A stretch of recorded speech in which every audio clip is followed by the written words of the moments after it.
Paradis ce week-end, le Racing Club de Lens est brusquement retombé sur terre cette semaine. Et est-ce que ce n'est pas ça la beauté du sport?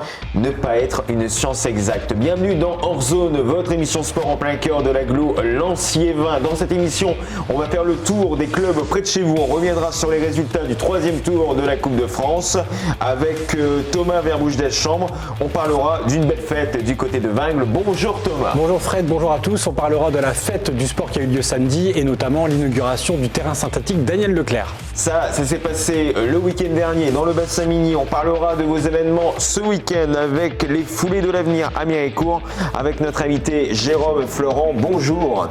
Bonjour à tous, merci de m'avoir invité. Merci à vous d'avoir accepté l'invitation. Adjoint au sport et à l'emploi de la ville de Méricourt. On reviendra avec vous sur la période Covid traversée par les associations méricourtoises. Et dans le point RCL, on évoquera les matchs Lens-Lille et Lens-Strasbourg avec Romain Béag, entraîneur de l'USO Meurchin. Bonjour Romain. Bonjour à tous, merci pour l'invitation encore une fois. Et merci d'avoir répondu présent, vous également. Donc, sans oublier l'Injada et bien sûr plein de surprises. Bienvenue dans Hors Zone. On part tout de suite sur les terrains.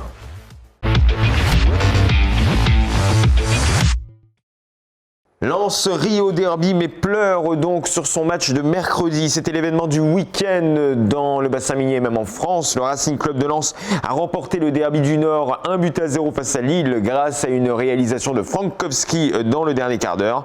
Un match qui a été marqué par des affrontements entre supporters lillois et lensois à la mi-temps, entraînant même un envahissement de terrain. La commission de discipline rendra son verdict définitif au début du mois d'octobre, le 6 octobre pour être précis. En attendant la décision finale, Lens va devoir jouer ses matchs à huis clos jusqu'à nouvel ordre. Et d'ailleurs, le premier match de cette sanction s'est déroulé hier, mercredi donc, avec un match contre Strasbourg et une défaite 1-0 à la suite d'un but de Ludovica Jorque au moment de la 62e minute de jeu. Au classement, le RC Lens prend la 4e place et tombe du podium. De son côté, la réserve lensoise est toujours dans le jus, Thomas. Oui Fred, après sa grosse défaite 4-0, la réserve du RC Lens était attendue au tournant contre Belfort à domicile ce week-end et les protégés de Johan Demont n'ont pu faire mieux qu'un nul, un partout, avec notamment un but de Ryan Merlen. L'équipe B est 14e, relégable après seulement 7 journées. Pas de championnat, mais plutôt de la coupe pour l'US Vimy et les clubs amateurs, Fred. Oui, Thomas, on est déjà arrivé au 3e tour de cette belle Coupe de France. Vimy s'est imposé sur le terrain de la Gorgue de Buzyn. L'US Bouvigny s'est fait écraser par Atin 6-0. Bel exploit du FC Année-sous-Lens qui bat l'AS Loisonnaise 1-0 à l'extérieur. Le gros exploit du week-end est pour l'Olympique Vendin, évoluant en D4 donc et qui a battu l'US Blaringhem 5-0. Et de son côté, le RC Saint-Angoël s'est fait sécher par le FC Sante 5-0. Je pense que vous connaissez du monde du côté de l'Olympique Vendin-le-Vieil, Romain Béag. Oui, c'est un club qui est assez proche de chez nous et en plus qui est assez familier parce que l'entraîneur était l'ancien coach de l'équipe C. Et le gardien était notre ancien gardien ici également au club, quelques anciens joueurs et j'ai eu un petit passage aussi à l'Olympique Vendin, donc que j'ai félicité dès la fin du match et qu'on continue à suivre assez souvent.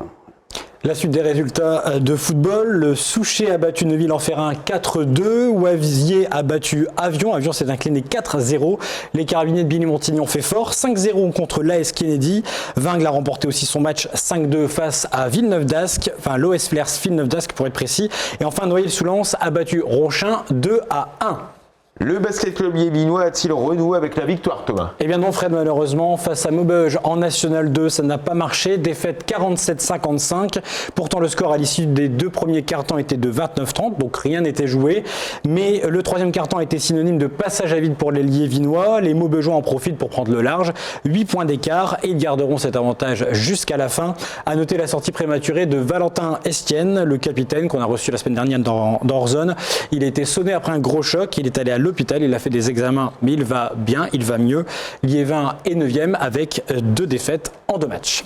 On enchaîne avec une Arnésienne en or, Fred. Elle s'appelle Stéphanie Fotso-Mugung et elle est bien connue des supporters et des supportrices du volley club de Arles. La joueuse a remporté ces derniers jours la Coupe d'Afrique des Nations avec le Cameroun et revient donc dans le bassin minier avec une médaille d'or autour du cou. Stéphanie est l'une des cadres de cette équipe camerounaise qui compte d'ailleurs plusieurs joueuses qui évoluent dans le championnat de France de volleyball féminin. Thomas, on passe au handball avec 2 victoires pour les filles. Et des images. D'abord en National 1 pour les Arnésiennes. Alors qu'elles étaient menées en début de rencontre, un peu brouillonne, les filles du HHBC ont su renverser la vapeur en terre bretonne 31-26. Puis la suite des images, ce sont les Bulligeoises qui ont gagné à domicile face au Havre. À la 7e minute déjà 6-1, puis 9-9 à la 17e. Mais le HBC n'a plus été inquiété jusqu'à la fin. Victoire 33-24 face aux Normandes. En National 1, je vous le rappelle, il y a 9 poules. C'est dans la 2e que les 2 formations du Pas-de-Calais, Bully et Arnes, concourent. Arnes est premier, Bully est 11e. Du côté de Billy Montigny, beaucoup de péripéties ce week-end. Et oui, une soirée pleine de rebondissements en National 2 face à Ruel. Samedi, les Carabiniers ont été menés en début de rencontre et ont peiné à revenir au score. Mais grâce aux fautes adverses, ils sont revenus, les Carabiniers, à 24 partout à 2 minutes de la fin. Billy semblait plus proche de l'emporter dans le Money Time, passe même devant, mais c'est l'égalité parfaite entre les 2 formations à la fin du temps réglementaire, 26 partout, avec beaucoup de regrets selon certains membres de la direction. Les Carabiniers se classent 9e de leur poule de National 2. Donc ce n'était pas trop la fête du côté de Billy Montigny, mais par contre on avait le droit à une très belle fête du côté de Vingles, c'est dans le clapping.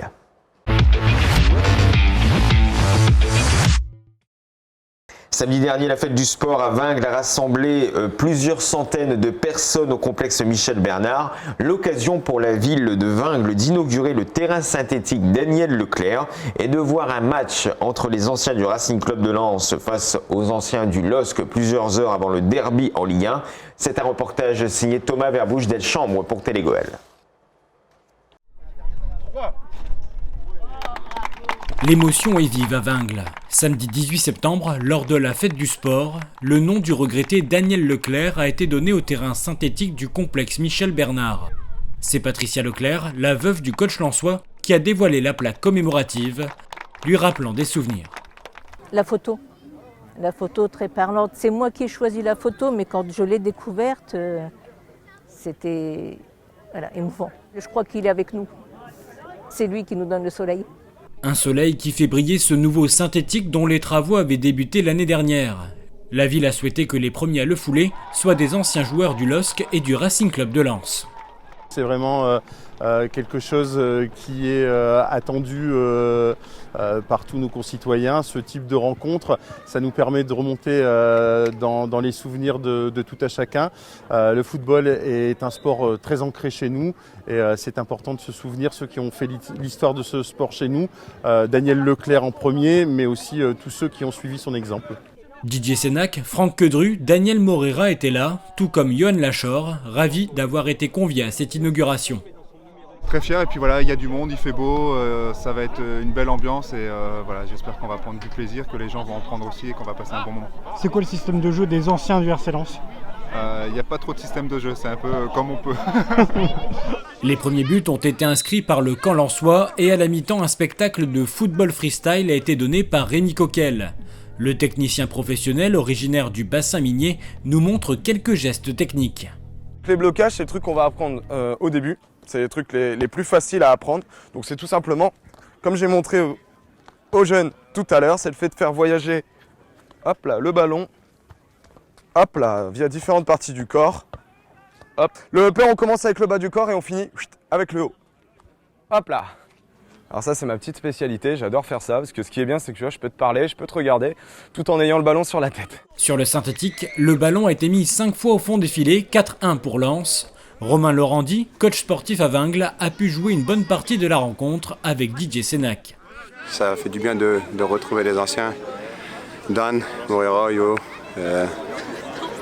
Didier Sénac, fixe dans les buts, c'est du bonheur, c'est des moments de partage et puis c'est toujours un bonheur de se retrouver pour jouer ensemble et affronter le LOSC. Très bien, une bonne ambiance, il fait beau, il y avait du monde et on a gagné, donc on ne pouvait pas rêver mieux. J'espère que les grands vont gagner ce soir. 2 derbys et 2 victoires, une journée de sport complètement réussie qui en donnerait presque le tournis. Donc du jonglage par exemple, tu vois, en croisé, des tours, hop, et des petites fioritures, comme ça par exemple. Hop, et regarde, on peut même mélanger les deux. Hop là, du upper en sit down. Et on va repartir pour un tour, donc on ne va pas repasser du côté de Vingles, mais on va aller du côté de Méricourt, donc pour vous parler de ces foulées de l'avenir qui vont avoir lieu ce week-end du côté de la communauté d'agglo de Lanciévin, du côté de la ville, pardon, de l'agglo Lanciévin. C'est avec Jérôme Florent, c'est l'invité de Télégoël pour Orson.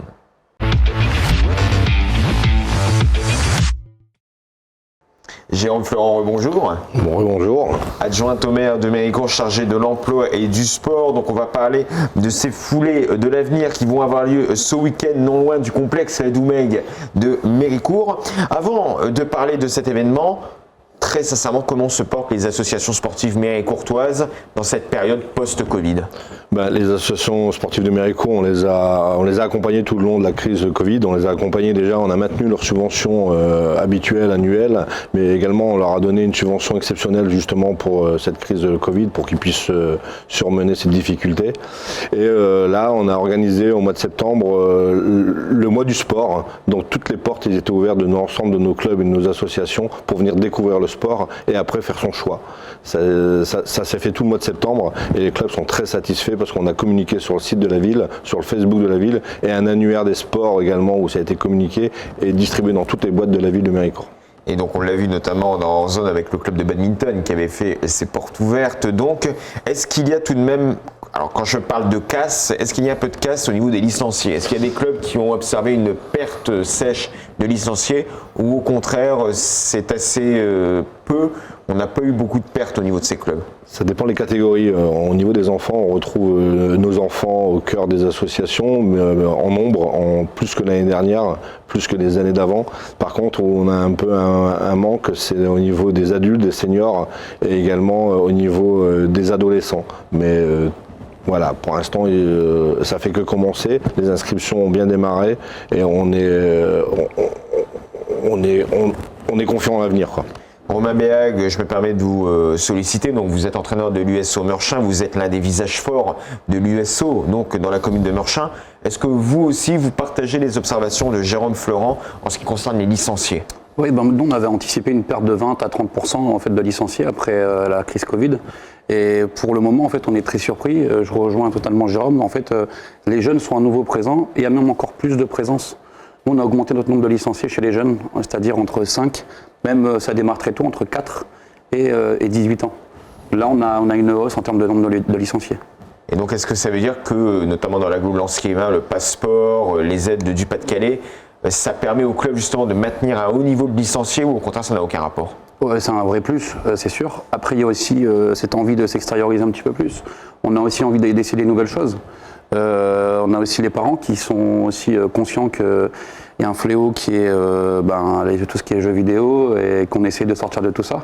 Et un exemple, une activité qui devient à la mode chez les adultes aussi, c'est le yoga. Chose qu'on aurait parlé il y a 5-6 ans, personne n'aurait envie de faire du yoga. Et c'est plein de choses qu'on amène dans la curiosité en fait. Justement, on va sortir de chez nous avec Jérôme Florent, avec ses foulées de l'avenir. Est-ce que ça existe depuis longtemps du côté de la cité méricourtoise? C'est la 20e édition, donc ça existe depuis 20 ans. Donc on est très fiers cette année de fêter les 20 ans des foulées de l'avenir. Alors en plus c'est un événement caritatif, donc on se bat pour une association. Voilà, tout l'argent récolté sera reversé intégralement à la lutte contre la mucoviscidose.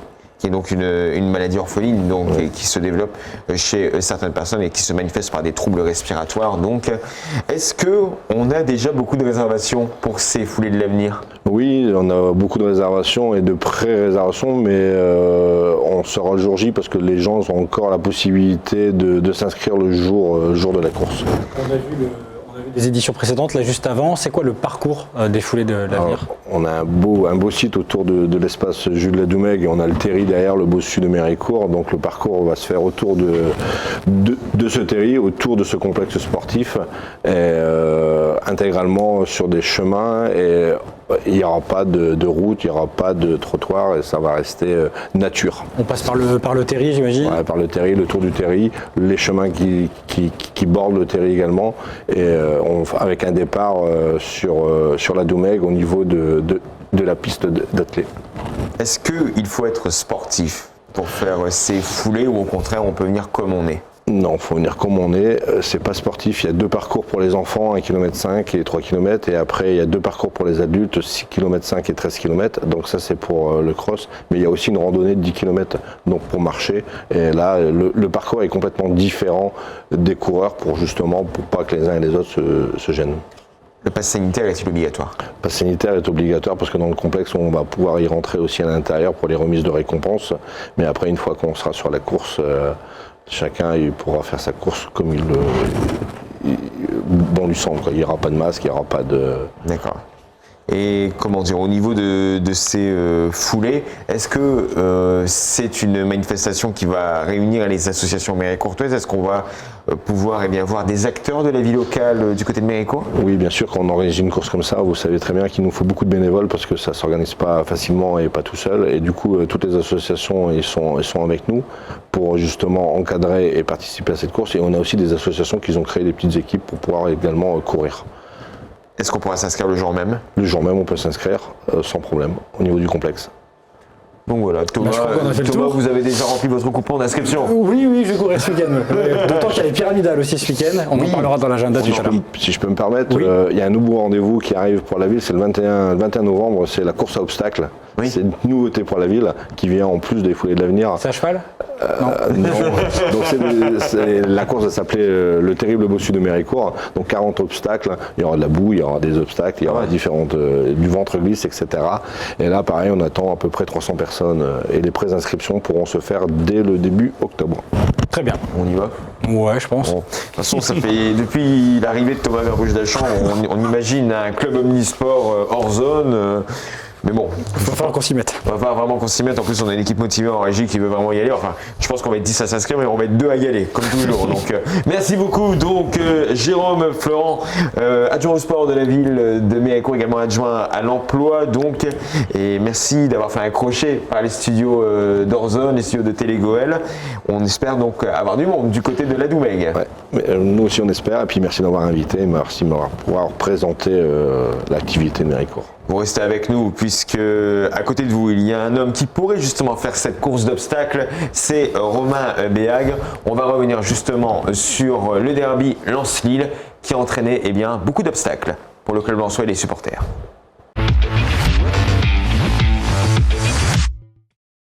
La victoire est salée, elle a un goût amer donc pour les 100 et or face au LOSC. C'était samedi dernier au stade de Bollaert dès le Lys. Le RC Lens s'est imposé 1-0 face à l'ennemi lillois, le LOSC, grâce à une réalisation de Frankowski.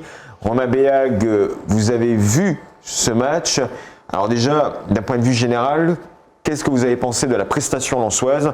Et ensuite, de tout ce qui s'est passé entre la première et la dernière minute? J'étais présent au stade, donc en fait on a eu une très belle prestation des Lensois qu'ils ont pris un derby très à cœur. On a vu des valeurs en fait à travers le comportement des joueurs, l'état d'esprit, des choses qu'on a besoin dans un derby qui tient à cœur à nos supporters. Et ce qui est symbolique, c'est que c'est un joueur polonais qui marque le but de la victoire. Stanisław Frankowski. C'est symbolique sur l'ensemble du match. Quand je vois un peu la combativité que Flo Sotoka a pu avoir sur l'ensemble du match, un Gaël Calcutta qui est de la région, qui a fait un match extraordinaire, qui a beaucoup manqué hier soir notamment. Il y a eu des valeurs, il y a eu un groupe qui était soudé, et on a vu la communion qu'il y a pu y avoir après avec le public, qui était qui confirmait un petit peu la prestation qu'ils ont pu faire. Avant de revenir sur les débordements, on va revenir sur la réaction du coach en conférence de presse après cette victoire face au LOSC. Tellement nombreuses années que le Racing Club de Lens ne l'avait pas gagné, donc c'est une joie, moi c'est une joie exceptionnelle. Voilà, je vais tout vous dire simplement, c'est une joie exceptionnelle. Exceptionnelle parce qu'on l'a gagné, et je pense qu'on l'a mérité en plus. Et une joie exceptionnelle parce que j'ai vu je vois mon staff, j'ai vu des gens de mon staff pleurer, et que forcément, parce qu'il y a des gens ils ont le cœur pas uniquement sang, ils ont le cœur aussi sang et or, totalement. Et donc voilà, et puis on fait tout ce métier-là pour vivre ces moments-là avec son staff, avec ses joueurs, avec sa direction, son public. Donc une très très grande joie. Il y a un sentiment de bonheur partagé, vous l'avez sûrement vu à la fin avec nos supporters.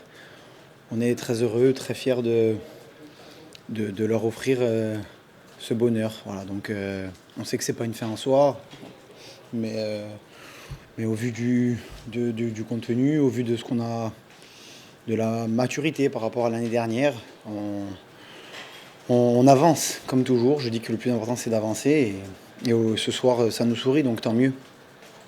Sur le plan sportif et sur le terrain, eh bien, Lens a montré de très belles choses. Par contre, dans les tribunes, on a vu de très très sales images, des comportements assez inadmissibles avec des affrontements entre supporters lillois et supporters lensois, avec donc le match qui avait déjà été lancé par ce tifo, donc lillois Merdin, qui est pointé du doigt par certaines personnes et certains responsables.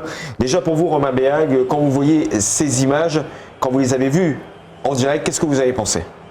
Ça ne représente pas en fait l'image que Lens peut avoir en France. On dit souvent il n'y a pas de fumée sans feu, certes. Après, j'essaie d'être objectif dans les propos, mais c'est pas évident de cibler qui est fautif sur ces débordements. Il y a eu quand même des choses qui ont été assez graves de la part aussi des supporters lillois, avec des projectiles qui étaient assez dangereux.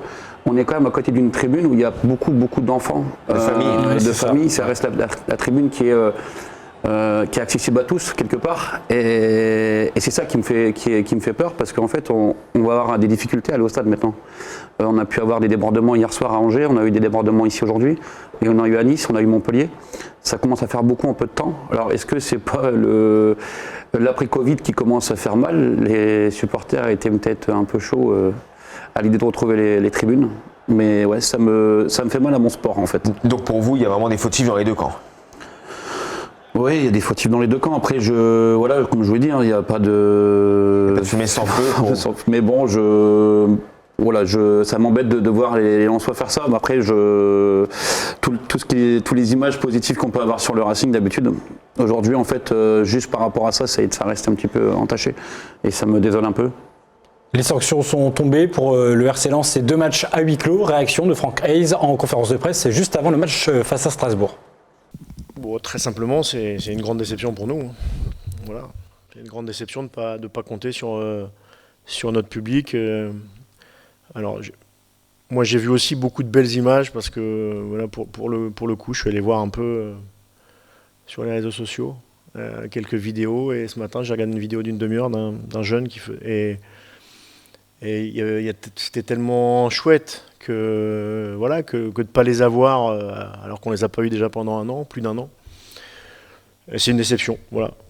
C'est une déception pour les joueurs, c'est une déception pour moi quand j'ai su ça hier pendant l'entraînement, même si on pouvait certainement s'y attendre, mais c'est dur, c'est dur parce qu'il y a quand même le public qui était là pour passer un très beau moment. Ils ont passé pour la plupart un très bon moment, mais pas tous. Et voilà, on va faire sans eux. On va essayer d'être à la hauteur de ce qu'on donne avec eux ou sans eux depuis 15 ou 16 mois ou 18 mois. Et en attendant leur retour. Et on rappelle donc que dans ces affrontements, plusieurs supporters ont été blessés aussi bien du côté de Lens, du côté de Île des Jeunes. Selon nos confrères de la Voix du Nord, il y a notamment un enfant de 5 ans qui a été blessé donc, dans ces affrontements. Et donc une enquête est toujours en cours donc, de la part des différents organismes de police pour retrouver les fauteurs de troubles. Et donc la première sanction qui est tombée, c'était donc ce match Lens-Strasbourg qui se jouait à huis clos mercredi. Défaite du Racing Club de Lens, 1-1 face à cette équipe alsacienne, but de Ludovic Ajorc. Lens, plusieurs occasions, 0 but. Strasbourg, une occasion, 1 but. C'est le réalisme froid qui l'a emporté, Romain Béag, pour vous. Un match 3 jours après un derby. Déjà, il y a eu une gestion d'effectifs qui a été faite légèrement, mais on a besoin aussi de garder une certaine dynamique. Il fallait aussi enchaîner. C'est jamais évident d'enchaîner aussi après une saison un peu Covid. On retrouve les supporters où les joueurs confirment la première belle saison qu'ils ont faite. Parce qu'il ne faut pas l'oublier, c'est que Franck Hayes fait un travail remarquable avec son groupe. Réaliser une saison comme il l'a fait l'année dernière, il a confirmé la seconde saison. Une seconde saison, c'est quelque chose d'énorme et d'assez rare, au vu aussi des choix qui ont été faits dans le club. Mais pour moi, j'en ai eu un bon match de Lens.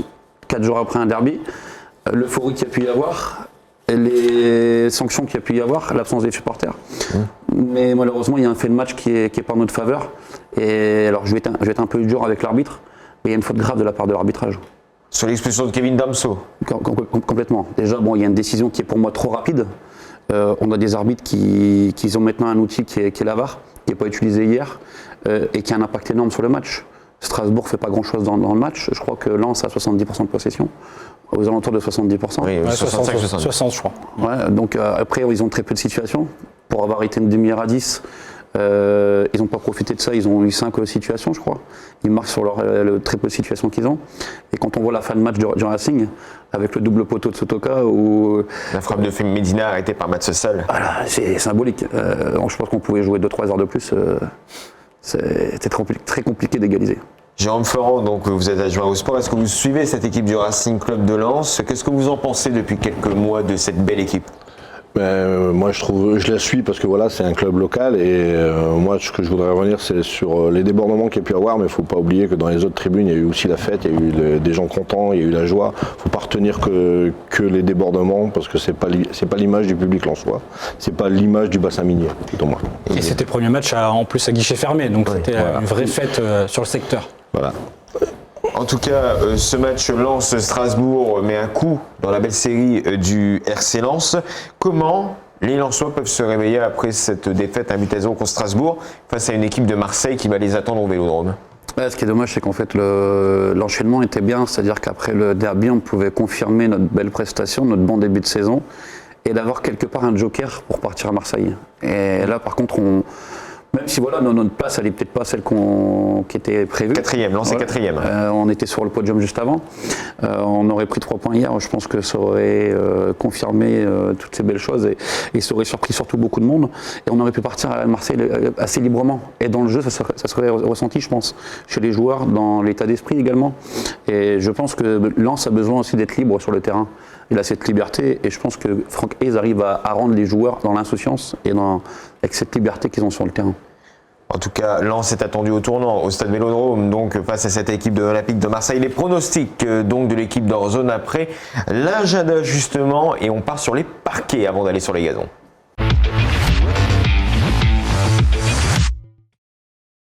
Et on dit quelquefois, on parle beaucoup de football dans hors-zone, mais on parle beaucoup de handball également, encore et encore, Thomas, du handball dans l'agglo Lens-Liévin. Et oui, les saisons se poursuivent, on est déjà à la 3e journée du côté de la Nationale 1 et ce week-end, ce sont les Buligeoises qu'on va retrouver. Elles se déplacent à Rouen, coup d'envoi à 19h30.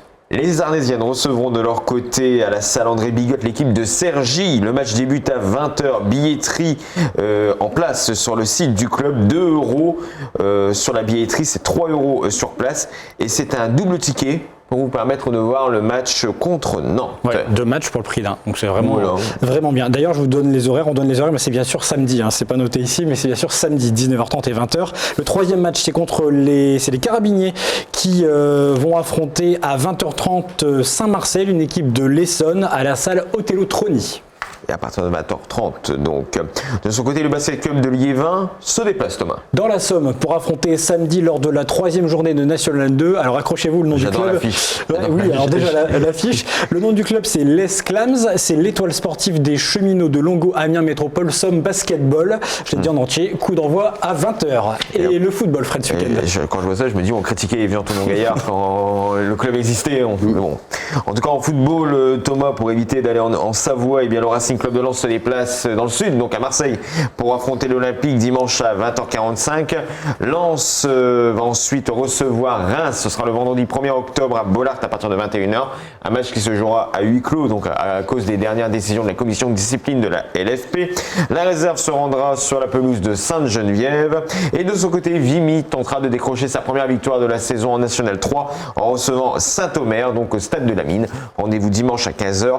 Nous vous rappelons que pour toutes les manifestations sportives, eh bien, le pass sanitaire est obligatoire, n'oubliez pas. Et à partir du 30 septembre, eh bien, le pass sanitaire devient obligatoire pour les plus de 12 ans. Donc faites vos prévisions et préparez-vous à ce qu'on vous demande le pass sanitaire à l'entrée des stades et des complexes. Et justement, des fois on transpire et on va se mouiller un peu avec le retour du waterpolo dans hors-zone, Thomas. Et oui, enfin, les hommes du sport nautique de Arnes, qui évoluent toujours en National 1, retrouvent le bassin ce week-end et reçoivent le Racing Club de France. C'est samedi à 21h à la piscine Marius Leclerc. La saison ira jusque mars avec les playoffs en avril et en mai comme d'habitude. Les Arnésiens affronteront notamment Denain, Taverny, Bordeaux ou encore Choisy-le-Roi. Et début septembre, lors d'un tournoi préparatoire, les Arnésiens ont battu Denain et Taverny. Donc c'est bon signe, on leur souhaite une bonne saison. Vous pouvez aussi courir ce week-end.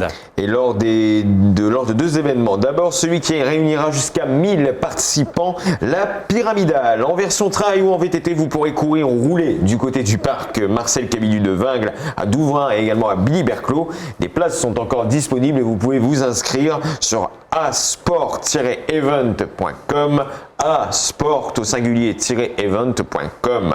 L'autre événement à ne pas rater, ce sont les foulées de l'avenir. Je vois Jérôme qui sourit, c'est la 20e édition, c'est ce week-end. Un parcours nature entre trail et cross vous sera proposé. Départ à 10h de l'espace Jules Ladoumègue et c'est un événement organisé au profit de la lutte contre la mucoviscidose.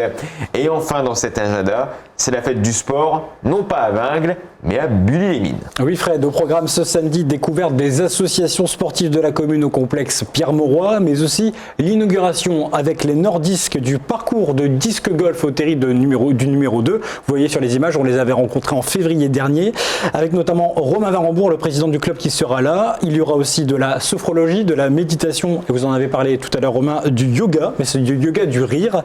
Rendez-vous de 10h à 12h sur place et de 14h à 17h. Et on salue donc Romain Warembourg, qui est l'un des rares Français à aller en tournoi, donc dans les tournois européens pour défendre les couleurs de la France. Et on sera bien sûr derrière les 100 et or pour le match Marseille-Lens qui se déroulera au Vélodrome. Et là, je pense que ça va arriver derrière moi. Le tableau des pronos. Donc, alors je vous avoue, vous allez le voir dans un instant. Les pronos, vous prononcez très peu. Oui, alors on va le voir sur nos écrans, bien sûr, avec ce beau tableau. Alors, il vaut ce qu'il vaut. Oui, il est magnifique. Donc Thomas Verbouche-Delchambre est en tête. Donc le clan des chroniqueurs est également à vos côtés avec 2. Les invités donc 1 point et moi j'ai même pas une bulle, j'ai un point d'interrogation. Non, vous ne prononcez pas. Je ne prononce pas, donc je vais être obligé de me mouiller maintenant, un peu comme le SNH. Donc je vais demander à Romain Béag de se prononcer pour le match Marseille-Lens. Bon, il y a beaucoup de buts souvent à Marseille, que ce soit avec Sampaoli, avec le projet de jeu, et aussi il y a des buts à Lens. Donc un 3 partout serait très bien un dimanche soir à 21h. 3 partout. Jérôme Florent, votre pronostic pour Marseille-Lens? Moi je vais être plus optimiste, moi je dis un 2-1 pour Lens. D'accord. Thomas Verbouche-Delchambre? Je vais dire 1 partout. Allez, 1 partout. Ouais, moi, je pense comme vous, moi 1 partout. Et vous? 1 partout. Ah ouais, vous aussi. Un partout, match nul de Lens face à Olympique de Marseille. Ce sera un match très compliqué que vous pourrez suivre sur vos réseaux de communication. Qu'est-ce qu'on gagne, Fred, à la fin de la saison si on gagne ces pronostics? On va essayer de récupérer une écharpe d'un club. Lequel aussi? Je sais pas. Est-ce qu'à Méricourt, on peut peut-être nous donner une écharpe? Je ne sais pas. Même un mug. Je sais que Romain Béag adore les mugs. Donc un mug peut-être de la mairie de Méricourt. Ou je ne sais pas. C'est possible, ça, c'est possible. C'est possible. Voilà. En fait, ce qu'on va faire, on va faire une valise comme la valise d'une célèbre radio. On va faire la valise hors zone. Et on mettra un lot et à la fin, le vainqueur gagne cette valise. Donc on va essayer de décrocher un mug de la ville de Méricourt. Ce sera déjà bien. Merci donc à vous tous. Merci Jérôme Florent, adjoint au maire de Méricourt, chargé des sports et de l'emploi. Les foulées de l'avenir, c'est ce week-end. Et on y fonce donc au complexe Ladoumègue. Exactement. Un grand merci de m'avoir invité et pouvoir échanger avec vous. C'était agréable et sympathique. Un plaisir partagé. Merci également à vous, Romain Béag, entraîneur de l'USO Meurchin. L'USO qui est sur les terrains ce week-end. Oui, on va jouer à N, donc un 2e match de championnat, un tournant, dans le choix de première dès le début, avec un petit derby. Ça a toujours été classé comme derby, même si c'est pas très frontalier, mais voilà, ça va être un beau petit match sur les terrains de l'ESN ce dimanche. Avec un beau stade champêtre en plus du côté de l'ESN, qui est vraiment un stade perdu un peu au milieu de la ville, donc c'est assez rigolo. Donc voilà, bon match à l'USO Meurchin et également à l'ESN qu'on salue. Et merci à vous, Thomas Verbouche-Delchambre, qu'on retrouvera la semaine prochaine. Oui, merci Fred et merci à tous de nous suivre et vous êtes de plus en plus sur nos réseaux sociaux, donc c'est tant mieux. Rédaction Télégoël, donc c'est tout simplement les mots à ne pas oublier sur vos réseaux sociaux. Un grand merci à toute la régie pour nous avoir aidés sur ce bel épisode d'Hors-Zone. On se retrouve la semaine prochaine. Portez-vous bien, faites attention à vous et surtout, n'oubliez pas vos baskets. Ciao, bye bye.